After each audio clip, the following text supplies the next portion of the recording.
Assalamualaikum dan selamat malam. Kini tiba giliran daripada kumpulan saya untuk menyampaikan perbentangan pada malam ini. Sekejap ya. Baiklah, kami daripada kumpulan 6 dan topik kami adalah makanan baik untuk kesihatan. Okey, ahli kumpulan kami terdiri daripada 5 orang. Yang pertama iaitu saya, Walin Kristina Wafa binti Mat Syahrin. Dan yang kedua, Nurul Farzana binti Muhammad Rozi. Dan yang ketiga, Nur Fatiha binti Muhammad Nazri. Yang keempat, Nurul Atira binti Mat Sukri. Dan yang kelima, Nurul Nadia binti Razali. Baiklah, kita akan mulakan dengan saya dahulu untuk menyampaikan isi kandungan yang pertama, iaitu tentang makanan baik untuk kesihatan. Apakah yang dimaksudkan dengan makanan baik untuk kesihatan?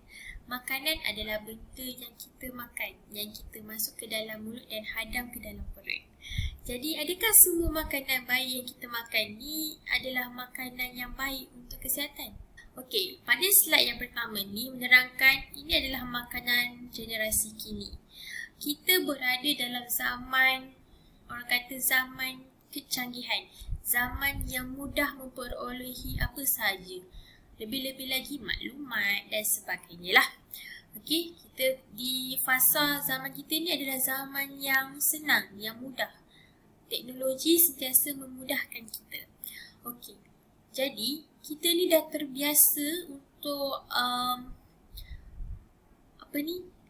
mengamalkan 3 benda ni untuk mendapatkan makanan, iaitu CSN, cepat, sedap dan murah. Jadi, apa kaitannya dengan makanan ni? Okey, makanan-makanan ni lah yang mempunyai ciri-ciri yang saya cakap tadi. Antaranya adalah makanan segera, iaitu McDonald's, KFC dan Pizza Hut. Walaupun harganya agak mahal, tapi ia mudah didapati, ia senang dan ia cepat. Jadi, sebab itulah orang menggemari makanan-makanan segera ini. Dan seterusnya adalah makanan yang murah, iaitu street food atau lebih dikenali sebagai makanan di tepi jalan. Makanan di tepi jalan ni menjadi kegemaran kita sebab ia jauh lebih murah dibandingkan dengan makanan yang ada di restoran-restoran dan makanan yang segera lah macam McDonald's, KFC dan sebagainya ni. Okey, yang seterusnya adalah makanan dalam tin. Makanan dalam tin ni terjadi apabila kerana kita berada dalam zaman teknologi yang semakin berkembang. Jadi, even dalam pembuatan makanan juga, teknologi semakin berkembang. Itulah wujudnya makanan dalam tin ni. Seterusnya adalah makanan proses. Ini lagilah favourite. Makanan dalam proses ni antaranya adalah sausage, nugget, kentang goreng dan sebagainya. Ini dikategorikan sebagai makanan proses. Okey, baiklah seterusnya. Adakah makanan-makanan ini baik? Semestinya lah tidak. Semestinya makanan-makanan ini ada keburukannya. Baiklah, apakah keburukan makanan-makanan ini? Yang pertama, makanan yang diproses mengandungi karsinogen. Okey, kalau korang nak tahulah macam nugget, sausage semua ni, dia sebenarnya mengandungi karsinogen yang akan mengaktifkan sel kanser dalam badan kita, yang akan mengakibatkan kita, kalau kita consume dengan banyak makanan-makanan ni, kemungkinan besar kita akan mendapat kanser. Sebab itulah kalau korang tengok zaman sekarang ni, orang yang kena kanser ni dah biasa. Seterusnya seperti makanan McDonald's, Pizza Hut dan juga KFC, dah katakan ia adalah makanan segera. Jadi dia mempunyai nutrisi yang jauh lebih rendah berbanding dengan makanan fresh yang mak kita masak dekat rumah. So nutrisi dia berkurang sedikit dan dia juga mempunyai kalori yang agak tinggi. Seterusnya adalah makanan dalam tin. Okey, sekarang ni ada yang promote makanan dalam tin ni adalah daripada bahan segar. Tapi logiklah kita fikir kan, memanglah diorang mengekalkan nutrisi dia, nutrisi makanan tersebut. Tapi adakah ia betul-betul segar? Sebab kita dah masuk dalam tin kan, dan kita mesti ada orang kata pengawet, betul tak? Jadi sebenarnya makanan-makanan ni menjadi kurang segar dan tak elok jika kita amalkan selalu juga. Okey, yang keempat, memberi kesan seperti tekak gatal dan sebagainya. Ini terjadi apabila kita makan makanan yang ada di tepi jalan. Okey. Selalunya berlaku bukan pada makanan tapi pada minuman. Kebanyakan daripada peniaga-peniaga ni dia menggunakan air paip yang tak masak, yang tak ditapis dan tak masak, yang akhirnya akan menyebabkan sesetengah pelanggan merasa tekak dia gatal dan sebagainya. Sebab yelah, itu adalah kesan daripada kita minum air paip yang tak segar atau tak ditapis, bukan tak segar, tak ditapis. Okey, kalau daripada segi makanan dekat tepi jalan pula, apa yang buruknya selalunya adalah makanan bergoreng. Minyak yang dipakai selalunya adalah minyak yang minyak terpakai, orang kata minyak yang terpakai yang telah diproses semula, bukan minyak yang elok. So sebenarnya tak elok untuk kesihatan kita lah. Jadi kalau korang selalu makan makanan tepi jalan tu, kalau boleh kurang-kurangkan lah kan. Sebab saya bukan nak kata semua peniaga, tapi mungkin ada setengah peniaga yang melakukan sedemikian sebab lebih murah jimat kos kan. Kalau diorang buat pakai air yang ditapis, mungkin diorang rasa macam benda tu tak jimat kos dan sebagainya. Macam tu lah. Jadi sebenarnya kita boleh je nak makan makanan yang macam tadilah, makanan yang diproses, makanan segera boleh, tapi jangan amalkan selalu kerana ia memang akan mendatangkan keburukan kepada kita, terutamanya obesiti. Rakyat kita sekarang ni, lebih-lebih lagi golongan muda, selalu ataupun ramai di kalangan kita yang mendapat penyakit obesiti, kencing manis, darah tinggi dan sebagainya. Jadi sebenarnya ia tak elok. Sebaiknya kita mencegah daripada mengubati. Kita elak benda-benda ni sebelum kita terkena. Okay? So jadi kita cakap pasal kalori yang tinggi kan. Jadi Wafa nak tunjukkan macam mana kita nak kira kalori badan kita. Okay? Sekejap ya. Okey, inilah cara kita mengira kalori yang diperlukan oleh badan kita. Langkah pertama, kira berat badan ideal anda, BMI anda. Maksudnya, kat sini, minta maaf, formula BMI kita adalah, terseduh pula. Berat bahagi dengan tinggi, dalam ni kurang kali 2. Tinggi tu dikali 2. Berat bahagi tinggi kali 2. Lepas tu langkah kedua, kita kira pula metabolic rate. Metabolic rate kita ni adalah penggunaan kalori harian kita. Okey. Sekejap ya, kita tunggu slide. Dan seterusnya, metabolic ni macam mana nak kira? Metabolic rate ni macam mana nak kira kan? Okey, untuk lelaki, ni adalah formula dia dan itu adalah formula untuk perempuan. Dan langkah ketiga, kita dapatkan daily calorie requirements. Okey, daily calorie requirements ni korang boleh search dekat Google. Lepas kita dah dapatkan daily calorie requirements ni, DCR ni, kita kirakan total BMR tadi darab pula dengan DCR kita ni. Barulah kita tahu berapakah keperluan kalori seharian kita. Sebenarnya setiap orang tak sama ya. Lelaki dengan perempuan adalah dia punya height dia untuk lelaki dan perempuan. Baiklah, kalori yang diperlukan oleh lelaki adalah daripada 2000 sehingga 2500 kalori. Manakala kalori yang diperlukan oleh perempuan pula adalah daripada 1600 sehingga ke 2000. Ini adalah target kalori yang diperlukan oleh lelaki dan perempuan. Saya pas kepada Farzana pula untuk meneruskan sesi pembentangan yang seterusnya. Dipersilakan. Assalamualaikum. Saya akan membincangkan makanan seimbang. Terdapat 6 nutrisi iaitu yang pertama, karbohidrat yang berfungsi sebagai sumber tenaga utama otak dan juga badan.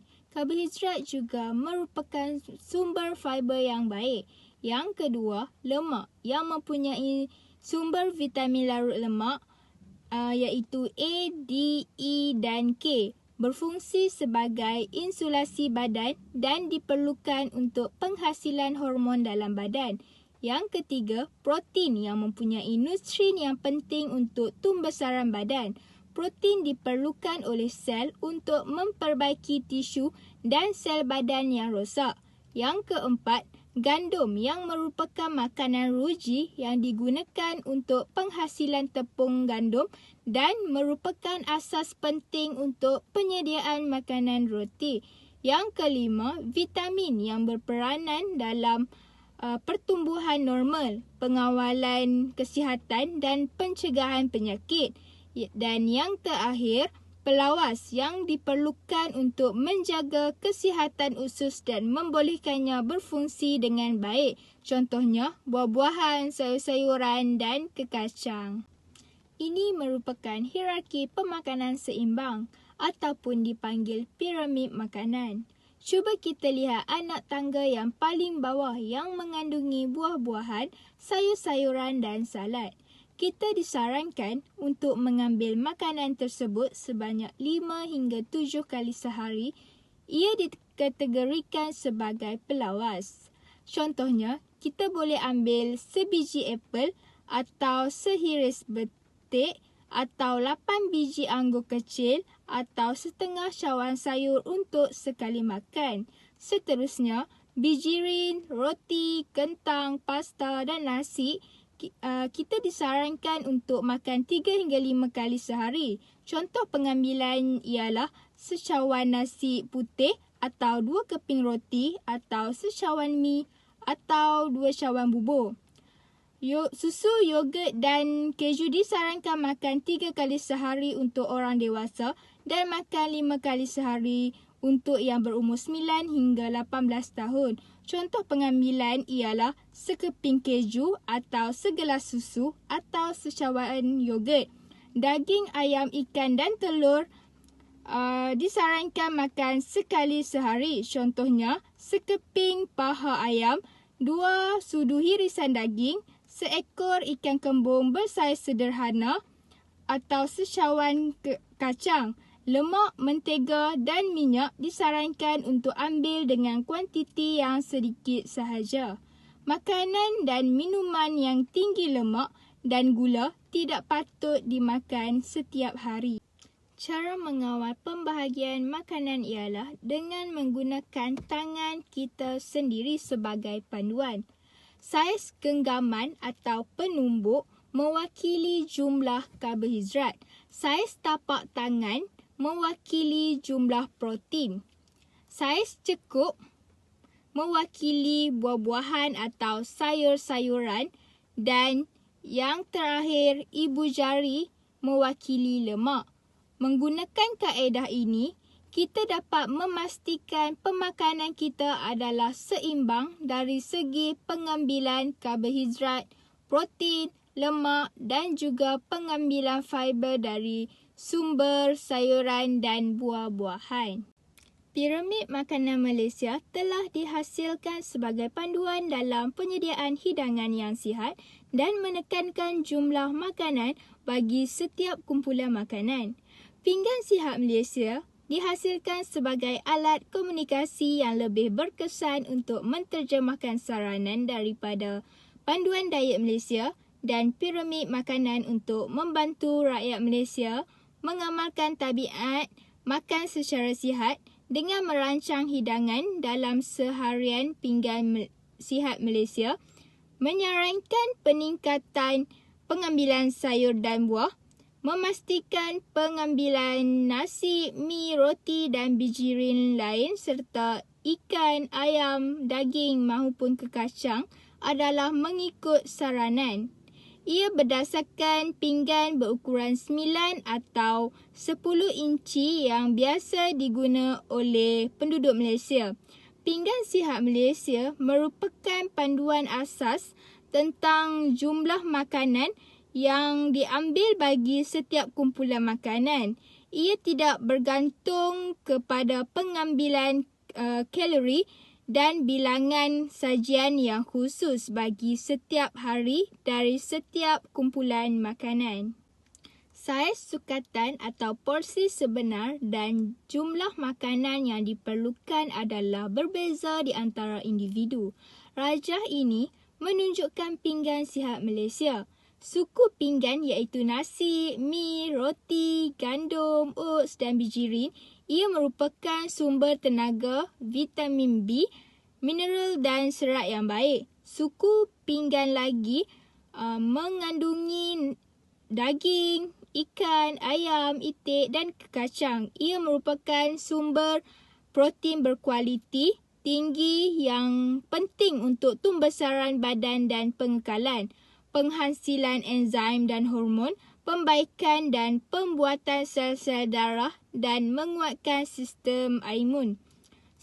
Setengah pinggan mengandungi sayur-sayuran dan buah-buahan yang membekalkan vitamin, mineral dan serat.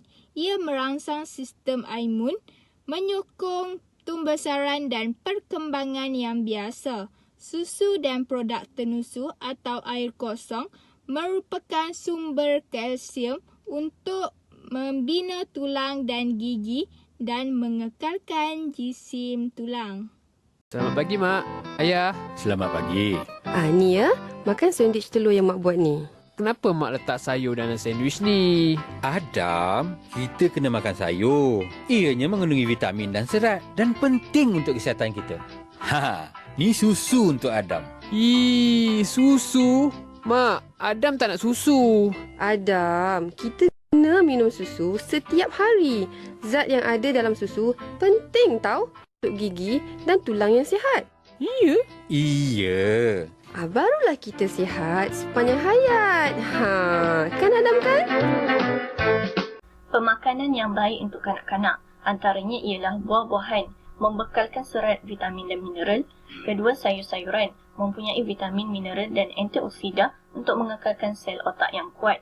Ketiga ialah telur yang merupakan sumber protein berkualiti tinggi bagi membantu membina badan, mengandungi vitamin D yang penuh bagi membantu tubuh menyerap kalsium dan merupakan antioksida bagi membantu melindungi kulit daripada kerosakan UV. Yang keempat ialah ikan yang merupakan sumber protein yang baik dan mengandungi omega-3 asid lemak yang membantu dalam meningkatkan perkembangan otak kanak-kanak. Yang kelima, tenusu. Tenusu merupakan protein yang sangat penting untuk pertumbuhan. Bahkan ia juga mengandungi kalsium penting untuk gigi dan tulang yang kuat. Yang keenam ialah kekacang. Kekacang menyediakan protein, serat, kalsium dan meningkatkan penyerapan zat besi. Yang ketujuh ialah bijirin. Bijirin penuh amat penting kerana otak memerlukan tahap gula secukupnya untuk membekalkan tenaga sepanjang hari. Makanan yang perlu dielakkan daripada kanak-kanak. Pertama, makanan minuman ringan. Kerana kebanyakannya telah ditambah dengan bahan pengawet, pewarna, perasa sintetik dan minyak yang boleh menyebabkan tahap kolesterol yang tinggi. Kedua ialah makanan yang masin. Kandungan garam yang tinggi boleh mengakibatkan pelbagai penyakit seperti penyakit buah pinggang. Ketiga ialah buah-buahan jeruk. Buah-buahan jeruk ini mengandungi kandungan garam dan gula yang sangat tinggi dan boleh mengakibatkan peningkatan tekanan darah dan melemahkan imuniti badan kanak-kanak. Yang keempat ialah makanan manis yang akan menyebabkan risiko kencing manis, masalah keris gigi, rasa mengantuk dan kurang cergas. Yang kelima ialah makanan dalam tin. Kebanyakan makanan dalam tin mengandungi rempah yang akan merengsakan saluran pencernaan dan ia juga akan memberi kesan negatif pada fungsi buah pinggang. Yang keenam ialah makanan yang berminyak dan berlemak. Kebanyakan makanan berlemak boleh menyebabkan peningkatan risiko obesiti, penyakit jantung dan beberapa jenis kanser. Kepentingan makanan seimbang kepada kanak-kanak.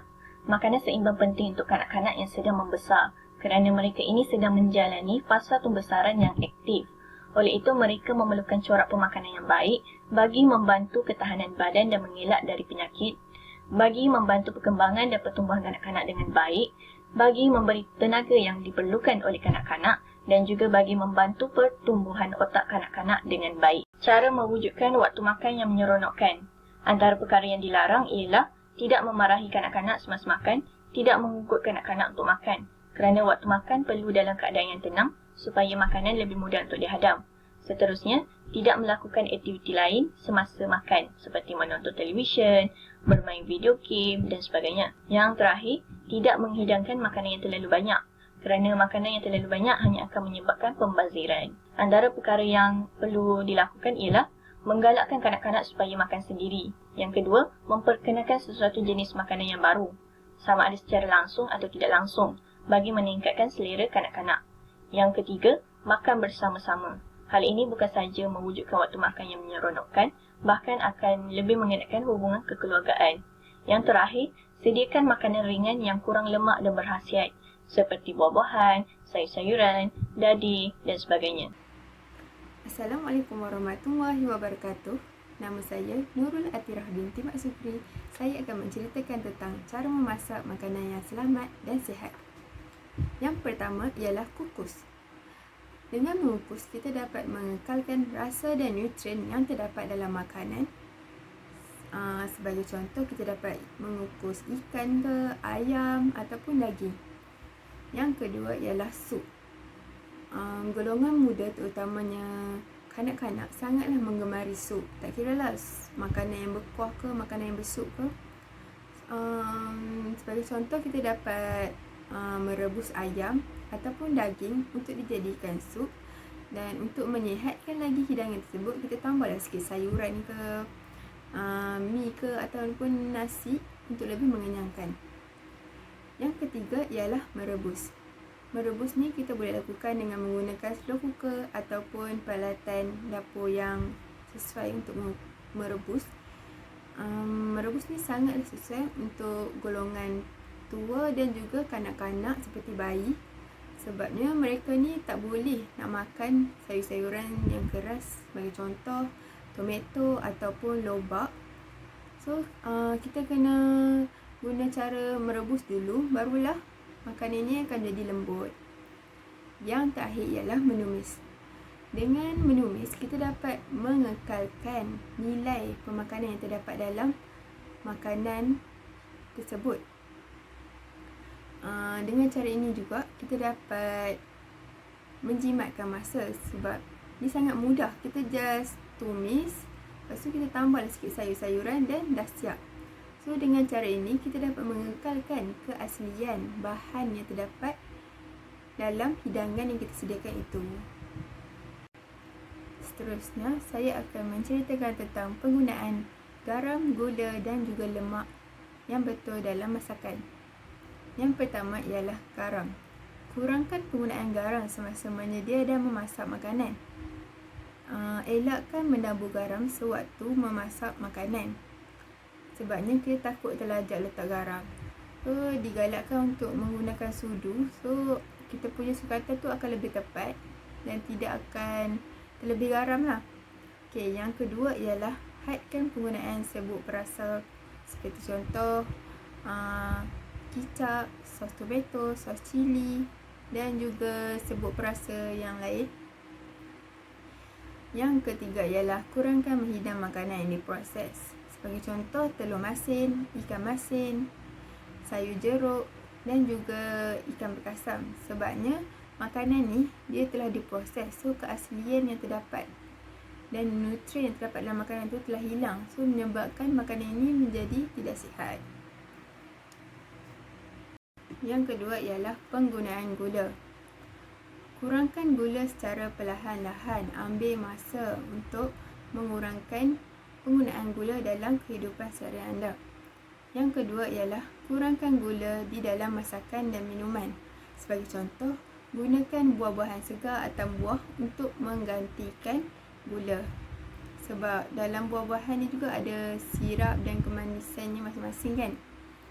Yang ketiga ialah banyakkan meminum air kosong. Sebab air ni sangat penting untuk, sebagai contoh, dia untuk mengawal suhu badan kita, mengeluarkan sisa toksin dalam badan secara semula jadi dan juga menggantikan cecair yang hilang daripada badan.